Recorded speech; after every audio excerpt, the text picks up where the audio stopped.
सावन में शिव की पूजा की शुरुआत कैसे हुई। हर हर महादेव। ओम नमः शिवाय। मित्रों, आज हम जो कथा सुनाने जा रहे हैं वह केवल एक कहानी नहीं बल्कि हमारी आत्मा का वह सनातन सत्य है जो युगों से हमारे भीतर स्पंदित हो रहा है। यह कथा है सावन मास में शिव पूजा की शुरुआत की।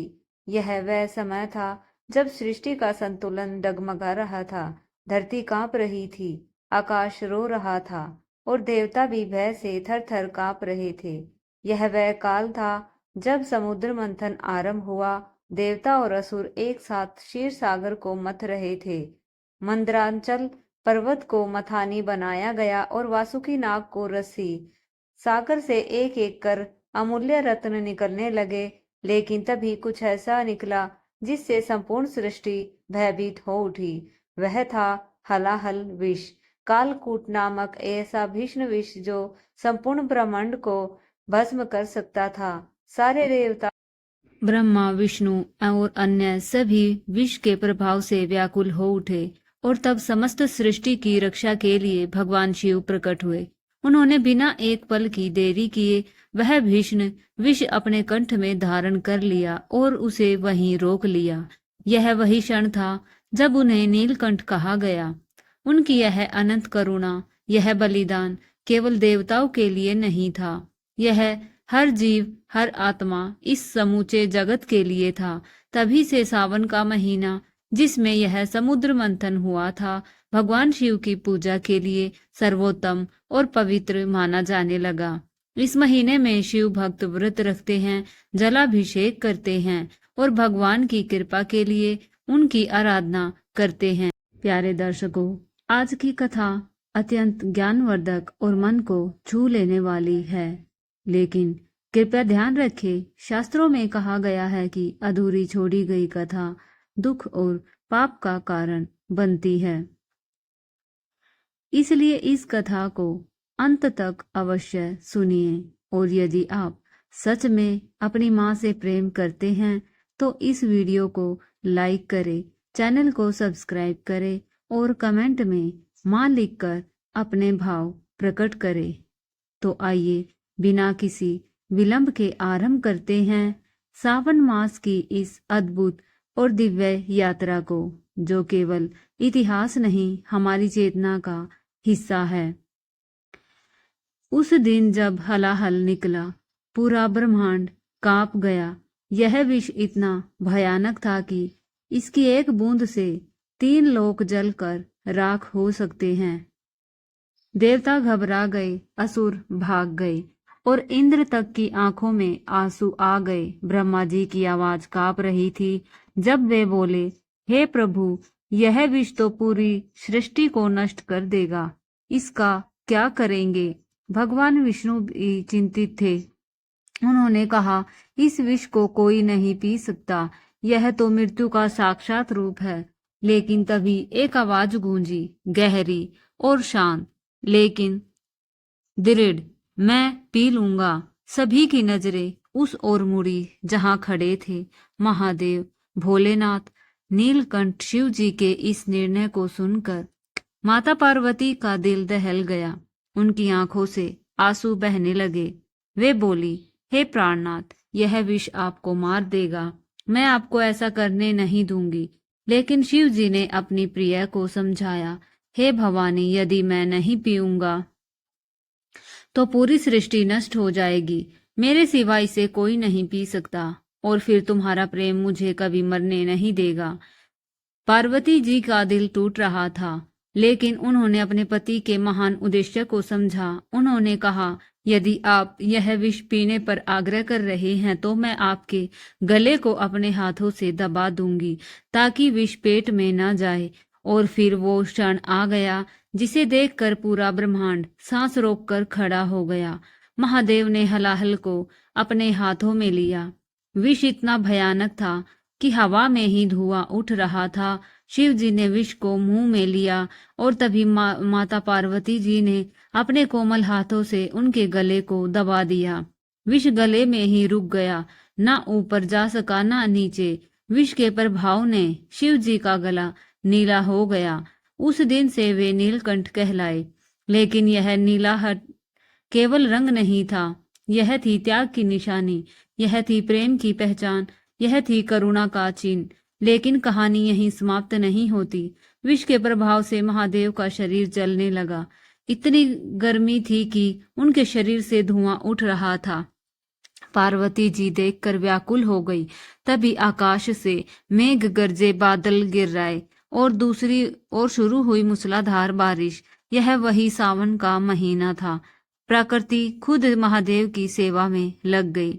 देवता समझ गए कि यह कोई साधारण बारिश नहीं है, यह है प्रकृति का प्रेम, यह है सृष्टि की कृतज्ञता का भाव, यह है उस महान आत्मा के लिए जिसने सबको बचाने के लिए अपनी जान दांव पर लगा दी।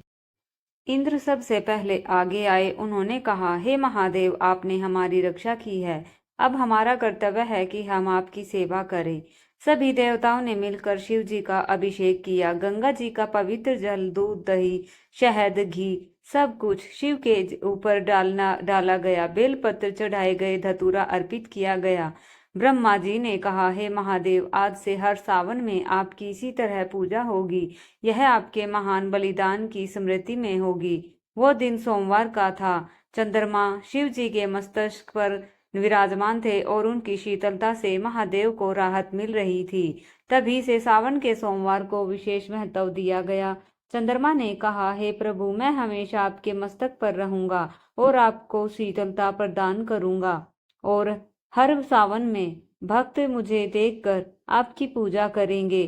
गंगा जी ने भी वचन दिया, हे नाथ, मैं आपकी जटाओं में बहती रहूंगी और हर सावन में मेरे पवित्र जल से आपका अभिषेक होगा। लेकिन सबसे पहला और सबसे कठिन व्रत माता पार्वती ने रखा।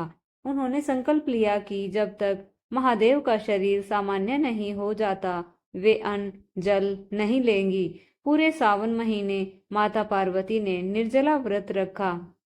वे दिन रात शिव जी की सेवा में लगी रही। उनका यह व्रत इतना पवित्र था कि देवता भी आश्चर्यचकित हो गए। ब्रह्मा जी ने कहा, हे देवी, आपका यह व्रत सच्चे प्रेम का प्रमाण है। आज से हर सावन में स्त्रियां आपकी तरह व्रत रखेंगी और अपने पतियों की लंबी आयु की कामना करेंगी। विष पीने के बाद महादेव के गले में जो जलन हो रही थी वह असहनीय थी। तभी नाग देवता आए। वासुकी नाग ने कहा, हे प्रभु, आपने हमारे कुल के वासुकी को समुद्र मंथन में उपयोग होने दिया।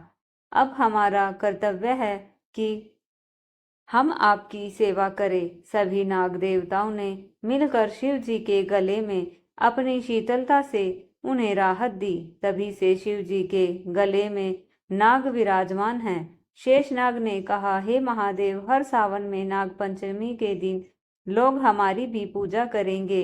यह आपके साथ हमारे संबंध की याद में होगी। महादेव के इस महान बलिदान को देखकर उनकी आंखों से आंसू बहे, लेकिन यह आंसू देख दुख के नहीं बल्कि करुणा के थे, संसार के लिए प्रेम के थे।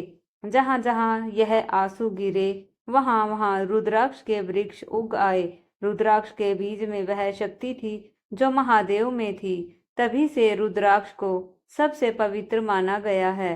सावन में रुद्राक्ष पहनकर शिव जी की पूजा करने से विशेष फल मिलता है। कहते हैं कि जब महादेव ने हलाहल पिया था तो पृथ्वी पर जो बूंदें गिरी थी वहां धतूरे के पौधे उगाए। धतूरा भी विषैला होता है, लेकिन शिव जी को यह प्रिय है क्योंकि इसमें उनके विष को सहन करने की शक्ति है। तभी से सावन में धतूरा चढ़ाने की परंपरा शुरू हुई। धतूरा चढ़ाने से महादेव प्रसन्न होते हैं क्योंकि यह उनके त्याग की याद दिलाता है। विष के प्रभाव से बचने के लिए महादेव ने भांग का सेवन किया था। भांग में ऐसे गुण होते हैं जो विष के प्रभाव को कम कर देते हैं। तभी से भांग को शिव जी का प्रिय माना गया। सावन में भांग का प्रसाद चढ़ाने से महादेव की विशेष कृपा मिलती है, लेकिन यह केवल धार्मिक भावना से किया जाना चाहिए, न कि मनोरंजन के लिए। विष के कारण महादेव के शरीर में जो जलन हो रही थी उसे शांत करने के लिए निरंतर जल अभिषेक किया जा रहा था। यह जल केवल पानी नहीं था, यह भक्ति का प्रतीक था, सेवा का भाव था प्रेम की धारा थी। तभी से सावन में जल अभिषेक की परंपरा शुरू हुई। जल अभिषेक करते समय यह भावना होनी चाहिए कि हम महादेव के शरीर की जलन को शांत कर रहे हैं। महादेव गंगा जी के पवित्र जल से अभिषेक करने के लिए देवता दूर दूर से जल लेकर आए थे। उन्होंने कावड़ में जल भरा और महादेव के अभिषेक के लिए लाए। यह पहली कावड़ यात्रा थी। तभी से सावन में भक्त कावड़ में गंगा जल भरकर शिव जी के अभिषेक के लिए लाते हैं। यह यात्रा केवल धार्मिक क्रिया नहीं है, बल्कि उस महान बलिदान की याद में की जाती है जब देवता महादेव की सेवा कर रहे थे तो गंधर्वों ने मधुर संगीत गाया। यह संगीत इतना मधुर था कि महादेव को शांति मिली। इस संगीत में शिव जी के गुणों का वर्णन था, उनके त्याग की प्रशंसा थी। तभी से सावन में भजन कीर्तन की परंपरा शुरू हुई। बोल बम के नारे भी इसी समय शुरू हुए। यह नारा महादेव के साहस और त्याग को याद करता है। सावन में महादेव की पूजा देखकर सती अनुसुईया ने भी व्रत रखा। उन्होंने कहा, हे प्रभु, आपका यह बलिदान अतुलनीय है। मैं भी आपके लिए व्रत रखती हूँ। अनुसुईया जी का व्रत इतना पवित्र था कि त्रिदेव भी प्रभावित हुए। उन्होंने अनुसुईया को वरदान दिया कि जो भी स्त्री सावन के में सच्चे मन से व्रत रखेगी उसे सुखी गृहस्थी मिलेगी। सप्त ऋषियों ने भी महादेव के सामने प्रार्थना की। उन्होंने कहा, हे महादेव, आपका यह कार्य धर्म की रक्षा के लिए है। हम भी आपकी सेवा में सहयोग करना चाहते हैं। सप्तऋषियों ने मिलकर महादेव के लिए यज्ञ किया। इस यज्ञ से जो धुआं निकला उसमें औषधियों के गुण थे जो विष के प्रभाव को कम करते थे। तभी से सावन में धूप दीप जलाने की परंपरा शुरू हुई।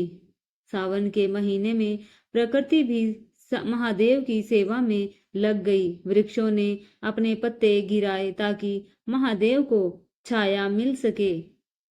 नदियां तेज गति से बहने लगी ताकि अभिषेक के लिए पर्याप्त जल मिल सके। फूलों ने अपनी सुगंध बढ़ा दी। हवा मंद मंद बहने लगी। सूरज की किरणें कोमल हो गई। यह सब महादेव के आराम के लिए था। इस घटना के बाद कई तीर्थ स्थान बने। जहां जहां महादेव के विष की बूंदें गिरी थी वहां शिव मंदिर बनाए गए। सावन में इन तीर्थों की विशेष महिमा होती है। काशी विश्वनाथ, सोमनाथ, मल्लिकार्जुन, महाकालेश्वर, यह सभी तीर्थ इसी घटना से जुड़े हैं। सावन में इन तीर्थों की यात्रा करना विशेष फलदायी माना जाता है। देवताओं ने महादेव की पूजा के लिए षोडशोपचार 16 प्रकार की पूजा की। उसमें आवन, आसन, पाद, अर्घ्य, स्नान, वस्त्र, यज्ञोपीत, गंध, पुष्प, दीप, नैवेद्य, आमचन, तांबूल, आरती और विसर्जन शामिल था। यह पूजा विधि आज भी सावन में की जाती है। यह केवल रस्म नहीं है, बल्कि उस महान पूजा की याद में की जाती है जो देवताओं ने की थी। विष के प्रभाव को कम करने के लिए देवताओं ने मिलकर ओम नमः शिवाय का जाप किया। इस मंत्र में इतनी शक्ति थी कि विष का प्रभाव धीरे धीरे कम होने लगा। तभी से सावन में ओम नमः शिवाय का जाप विशेष महत्व रखता है। इस मंत्र के जाप से भक्त को वही शक्ति मिलती है जो महादेव में है। इस घटना के बाद ब्रह्मा जी ने रुद्राष्टक की रचना की। इसमें महादेव के उस महान बलिदान का वर्णन है। सावन में रुद्राष्टक का पाठ करना अत्यंत शुभ माना जाता है। नमामि शान निर्वाण रूपं विभुन व्यापक ब्रह्मा वेद स्वरूपम। यह श्लोक उसी समय की याद दिलाता है जब महादेव ने सबकी रक्षा के लिए विष पिया था। इस घटना के बाद सच्ची भक्ति की शुरुआत हुई। भक्ति का मतलब केवल पूजा पाठ नहीं है, बल्कि वह त्याग और सेवा भावना है जो महादेव ने दिखाई थी। सावन में भक्ति का मतलब है निस्वार्थ सेवा, दूसरों की भलाई के लिए अपना त्याग और सच्चे मन से भगवान की उपासना। यह भक्ति ही सावन का असली अर्थ है। नारद जी ने इस घटना का संदेश पूरे लोकों में फैलाया। उन्होंने कहा, हे लोगों, महादेव ने हमारी रक्षा के लिए विष पिया है। अब हमारा कर्तव्य है कि हम उनकी सेवा करें। इस संदेश से सभी लोग प्रभावित हुए। मनुष्य लोक से लेकर देवलोक तक सभी जगह सावन में शिव पूजा की परंपरा शुरू हुई। इस घटना के बाद समाज में एक नया परिवर्तन आया। लोगों ने समझा कि सच्चा धर्म त्याग और सेवा में है। सावन का महीना इस बात की याद दिलाता है कि हमें भी दूसरों की भलाई के लिए अपना त्याग करना चाहिए। जाति पाति ऊंच नीच के भेद भूल कर सभी एक साथ महादेव की पूजा करने लगे। यह सामाजिक एकता का संदेश था। माता पार्वती के व्रत से प्रेरणा लेकर महिलाओं ने सावन में व्रत रखना शुरू किया। उन्होंने समझा कि पत्नी का कर्तव्य केवल पति की सेवा नहीं है, बल्कि उसके महान कार्यों में साथ देना भी है। सावन में महिलाओं का व्रत और पूजा का विशेष महत्व है। यह केवल पति की लंबी आयु के लिए नहीं है, बल्कि उस त्याग भावना के लिए है जो माता पार्वती ने दिखाई थी। यह कथा युवाओं के लिए भी अत्यंत महत्वपूर्ण है, क्योंकि महादेव ने अपनी युवावस्था में वह महान बलिदान दिया था जिसे जानकर हमारी आत्मा भी कांप उठती है। यह केवल पौराणिक गाथा नहीं, बल्कि यह संदेश है कि जब संसार संकट में हो तब युवा ही सबसे पहले आगे आए। महादेव का विषपान हमें यही सिखाता है कि सेवा और त्याग ही सच्चे जीवन के आदर्श है। आज जब सावन में युवा कांवड़ यात्रा करते हैं तो वह केवल धार्मिक उत्सव नहीं होता, वह सेवा और समर्पण की भावना का सार्वजनिक प्रदर्शन होता है। सावन में शिव पूजा करना केवल एक परंपरा नहीं है, यह उस करुणा में आत्मा के प्रति कृतज्ञता है जिसने अपनी सारी पीड़ा को भीतर समेट लिया ताकि हम सुरक्षित रह सके। जब आप भोलेनाथ पर जल चढ़ाते हैं तो याद रखिए वह जल उनके उस जलते हुए कंठ को शांति देने के लिए है। जब आप बेलपत्र अर्पित करते हैं तो वह उनके त्याग की निशानी है, और जब आप हर हर महादेव का जयकारा लगाते हैं तो वह केवल नारा नहीं बल्कि एक प्रेमपूर्ण श्रद्धांजलि है उस आत्मा के प्रति जिसने मृत्यु को गले लगाकर जीवन की रक्षा की। अब जब आज आप सावन की बारिश को महसूस करें, जब आप चांद की रोशनी में भीगी धरती को देखें, तो याद रखिएगा यह सब उस त्याग की स्मृति है, उस नीलकंठ की कहानी है जो हमें यह सिखाती है कि सच्चा प्रेम त्याग में है, सच्चा धर्म सेवा में है और सच्ची भक्ति समर्पण में है। और जब भी आप जीवन में संकट से घिर जाएं, तो महादेव का वह नीला कंठ याद कीजिए जो आज भी हमारे लिए उस विष को थामे हुए है। यही उनकी भक्ति है, यही उनकी कृपा है। और अंत में जब यह कथा आपके हृदय में उतर जाए तो याद रखिए आप भी इस संसार को बेहतर बनाने के लिए कोई न कोई छोटा बलिदान दे सकते हैं।